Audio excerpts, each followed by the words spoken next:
I'm gonna be honest here and say that the ranked deadlock system is a little bit questionable. Now, before you get super angry about this, let me just say a couple things before I go into detail. Yes, I understand it's a playtest, there's gonna be faults, and another thing is, it's a playtest, they're trying to test things out before they launch it. So this is me giving constructive criticism that they can hopefully fix to improve it. I do believe some type of rank system is needed for Deadlock, but they might have done it the wrong way. Let's get started. They definitely missed a ton of notes when making the rank system, and from a lot of games I've played, it's definitely not the best system. Of course, I've played way worse rank systems, but honestly, Deadlock is up there with not being the best. Now, hopefully you know by now that the ranked placements don't matter at all. Those 6 or so matches you have to play, it does not actually quote-unquote place you. By the time you get to the placements, you've already played 50 matches. And in those 50 matches, there's skill-based matchmaking, and they've already determined where you're going to be placed, so honestly, the placement matches don't matter at all. I've seen countless instances where players have lost a ton of matches and they still end up in very high ranks. And there's always the case where people aren't trying in quick play or whatever, and then once the rank system is unlocked, sadly, you're going to be placed lower because you were messing around when the games that are not supposed to be counting count. Now, again, yes, this is a playtest, things can change, it is what it is. Then what's the point of having a ranked system? All you get is a shiny emblem. Now that could be seen that looks amazing for some players, but kind of a turn off for others. You're not really improving in skill and nothing is really changing. Now another issue that some people have already touched on is quick play,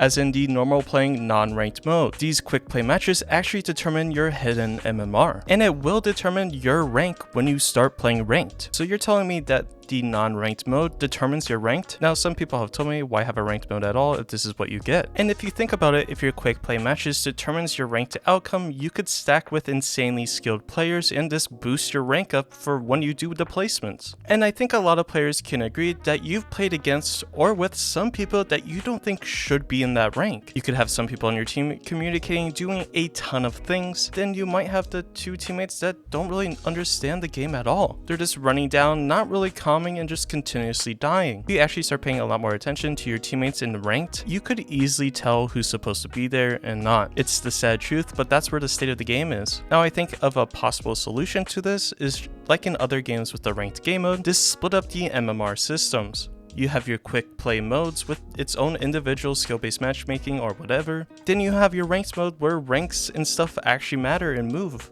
Like I said, you can be getting carried by 5 very skilled players and still getting placed super high, even though you went 0-20 but everyone else on your team went 20-0. So having that dividing line of quick play MMR and ranked MMR is probably going to be a must need, or it needs to be implemented now. Now again, yes, I know this is playtest, but this is just for future reference and future use. And I will say how easily you can abuse this system by playing with higher ranked players, for me, ultimately removes the point of playing ranked. If I'm going to be playing against players that shouldn't be in my ranked, why play ranked at all? Now I'm not here trying to self-boast or gloat, but at the higher ranks where I am, it can be pretty demoralizing or not even a reason to play the game when I see people that shouldn't be there because they had someone to stack with earlier on. Now I even asked a couple of these people how are they in this rank, and they quite literally told me that they played with a stack of friends, proving the theory that the quick play modes actually do matter to your rank. I've already stated this earlier in the video, but the best and probably the hands down best solution to this problem is to split the MMR pools. Keep quick play MMR to quick play only, and vice versa, keep the ranked MMR its own thing. Now these two things should not mix, as it literally just makes the game not fun to play, at least for me, because it can get pretty frustrating sitting in queue for a stupid amount of time just to get placed with players who I think are supposed to be good that actually have no idea what's going on. So again, what's the point? Now another thing that I find shocking is that the report system is not really good. It's said that the amount of cheaters I've actually ran into is absurd. Now I'm a person again that I've always thought the same thing when it comes to cheaters.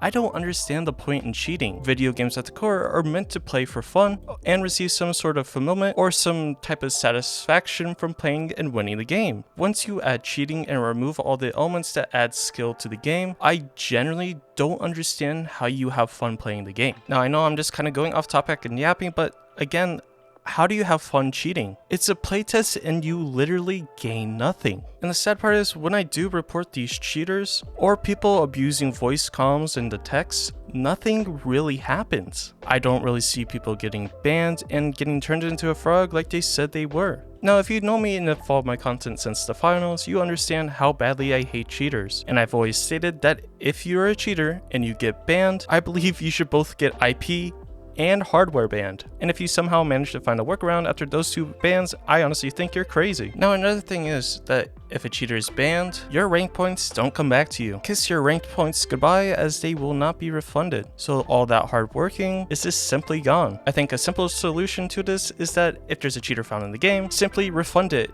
So if the team that won, they don't receive anything, and the team that ended up losing doesn't lose anything. It's another, I would say, simpler solution, but of course there's always going to be difficulties along the road. Now, if people get mad at me for talking about this, in my opinion, and instead of making a video, I should be talking about it in the forums. And yes, I do talk about it in the forums, and I have some direct connections to the Deadlock team. But sometimes, as they say, you need to have more motion in the ocean. So talking about it in a broader audience might help fix these issues that we all see. Now again, I just want to reiterate what I said in the beginning of the video. I understand that this is a playtest. I understand that there's gonna be bumps along the road. Don't get me wrong, I want this game to succeed just as much as you do, but I think it's fine to talk about what's wrong and hoping to find a solution, rather than not talking about it, getting angry at the game, and simply quitting outright. Now another thing I want to quickly talk about is how the points are calculated. So the ranked points are calculated based on your performance in the game, and of course if you win or lose. And what I've been told, and a lot of people have honestly been told, is that kills and damage is the biggest factor when it comes to gaining points. So a lot of the time in my games, you all have probably noticed as well, hopefully, more people are just fighting rather than doing any other objective in the game. As I said before, kills and damage matter a whole lot more. You could lose your game pretty decisively, you lost all of your lanes, everything got pushed in. But by some miracle, you miraculously pull out all of the kills in a match and the most amount of damage, you're still going to gain points. It doesn't matter if you lost, which again can be another turnoff to, and I think a solution to this is weighing the point system pretty evenly. That meaning kills, damage, objective damage, healing, all of that weighs the same. But when it comes to wins and losses, those weights are different. In most cases, when you win, you should gain points, and when you lose, you should lose points. And depending on how well you did in the game should determine the amount of points you lose or gain. I believe if you win a match and do absolutely terrible, but you still somehow manage to win the match, you should only gain a little bit. And if you lose the match and do extremely well though, you shouldn't lose as much as the other person on your team.